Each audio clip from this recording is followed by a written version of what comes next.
Exodus 38.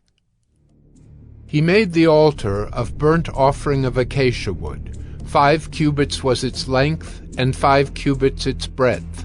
It was square, and 3 cubits was its height. He made horns for it on its 4 corners. Its horns were of one piece with it, and he overlaid it with bronze. And he made all the utensils of the altar, the pots, the shovels, the basins, the forks, and the firepans. He made all its utensils of bronze. And he made for the altar a grating, a network of bronze under its ledge, extending halfway down. He cast 4 rings on the 4 corners of the bronze grating as holders for the poles.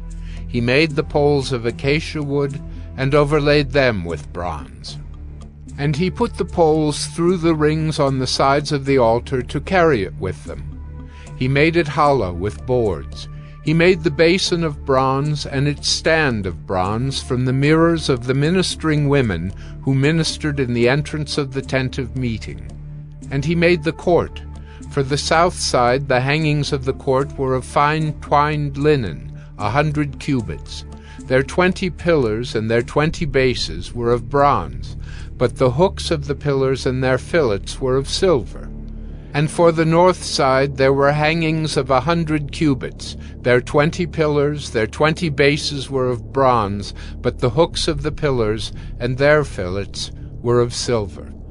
And for the west side were hangings of 50 cubits, their 10 pillars and their 10 bases. The hooks of the pillars and their fillets were of silver. And for the front, to the east, 50 cubits. The hangings for one side of the gate were 15 cubits, with their 3 pillars and 3 bases. And so for the other side. On both sides of the gate of the court were hangings of 15 cubits, with their 3 pillars and their 3 bases. All the hangings around the court were of fine twined linen, and the bases for the pillars were of bronze, but the hooks of the pillars and their fillets were of silver. The overlaying of their capitals was also of silver, and all the pillars of the court were filleted with silver. And the screen for the gate of the court was embroidered with needlework in blue and purple and scarlet yarns and fine twined linen. It was 20 cubits long and 5 cubits high in its breadth, corresponding to the hangings of the court. And their pillars were 4 in number. Their 4 bases were of bronze, their hooks of silver, and the overlaying of their capitals and their fillets of silver. And all the pegs for the tabernacle and for the court all around were of bronze. These are the records of the tabernacle of the testimony, as they were recorded at the commandment of Moses, the responsibility of the Levites under the direction of Ithamar, the son of Aaron the priest. Bezalel, the son of Uri, son of Hur, of the tribe of Judah, made all that the Lord commanded Moses. And with him was Oholiab, the son of Ahisamach, of the tribe of Dan, an engraver and designer and embroiderer in blue and purple and scarlet yarns and fine twined linen. All the gold that was used for the work in all the construction of the sanctuary, the gold from the offering, was 29 talents, and 730 shekels by the shekel of the sanctuary.